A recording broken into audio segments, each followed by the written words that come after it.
Hey everyone, so this is the latest update for UGC net that is very important, and many of my friends they are thinking to do PhD, and apart from this they want to become assistant professor, yeah, junior research fellowship assistant professor.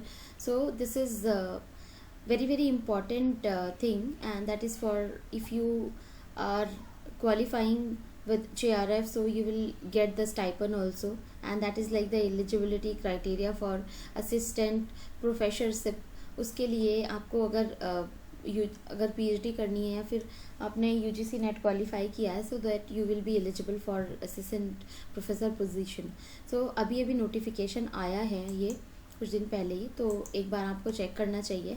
Notification में ये पूरी details है. New notification अगर आप website पे जाओगे, सो examservices.nic.in इसका website है, उस पे से आपको जाके कंप्लीट करना है इसको. UGC नेट आप 2021-22 जून डालोगे तो दैट इज़ मर्जिंग साइकिल है, और उसी में न्यू रजिस्ट्रेशन पे आप क्लिक करोगे तो ये डिटेल दी हुई है. जनरल के लिए 1100 फ़ी है, OBC के लिए 550 है, और SC/ST के लिए 275 है, या फिर थर्ड जेंडर और डिसेबिलिटी सेक्शन के लिए. उसके अलावा इसके जो भी स्टेप्स हैं, स्टेप 1, स्टेप 2, तो ये आप देखना है. आपको जो भी फ़ोटो का साइज़ वगैरह है ये आपको पहले से रखना है अपने फ़ोल्डर में बना के. उसके बाद स्टेप 3 है फ़ी पेमेंट के लिए, एंड सबसे ज़्यादा इम्पॉर्टेंट इंस्ट्रक्शंस हैं. अगर आप देखते हो कि कैरेक्टर्स कितने रखने हैं आपके पासवर्ड के लिए, और पासवर्ड क्या रखना है, तो ये सारी चीज़ें आपको ध्यान में रखनी होंगी. और उसके बाद जब आप पूरी सारी इंस्ट्रक्शंस पढ़ लोगे तो क्लिक टू प्रोसीड पे फिल करोगे. उसके बाद ये सारी डिटेल आ जाती है. आपको अपनी पर्सनल डिटेल फिल करनी है, परमानेंट एड्रेस वगैरह फिल करना है. उसके बाद सबमिशन का बटन है. तो ये सारी डिटेल थी UGC नेट को लेके.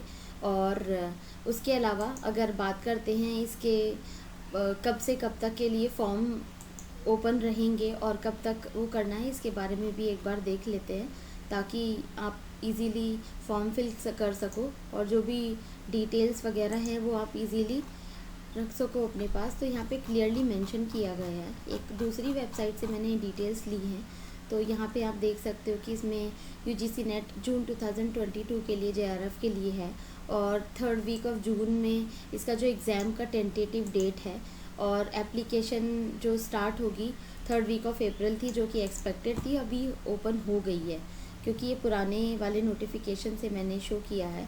तो अभी क्या है कि 4th वीक एप्लीकेशन का जो लास्ट डेट होगा, और 2 शिफ्ट में पेपर होते हैं, पेपर 1 एंड पेपर 2, इसके बारे में डिटेल दी गई है.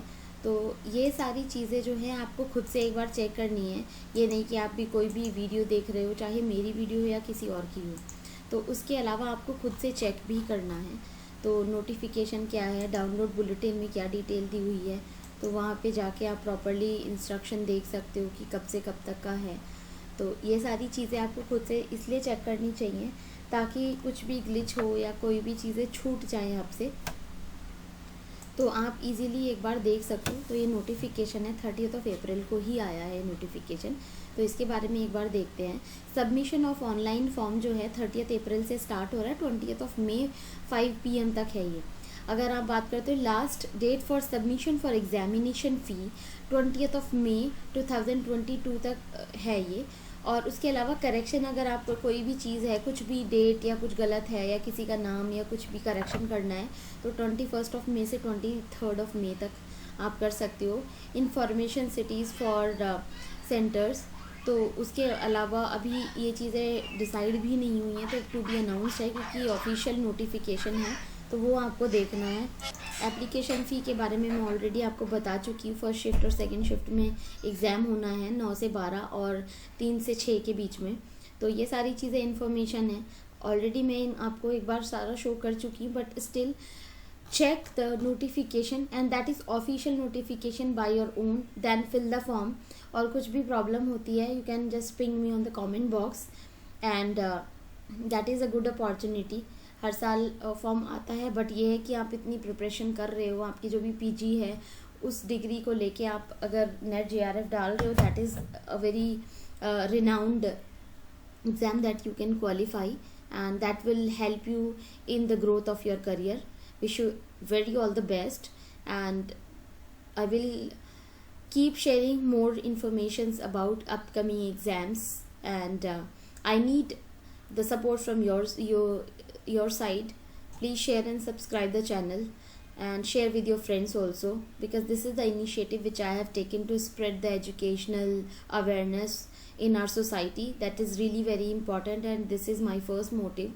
Apart from this, because civil services is not just that you are clearing the exam and then only you will be serving the people. It is that if you have maintain a motive, you build a motive in your mind, और आपने अगर एक दृढ़ निश्चय किया है तो आपको कोई भी फॉर्म हो उसमें अगर आप पब्लिक सर्विस कर रहे हो और किसी भी तरीके से आप लोगों की हेल्प कर पा रहे हो, so that is above all. Thank you. Bye bye. Take care.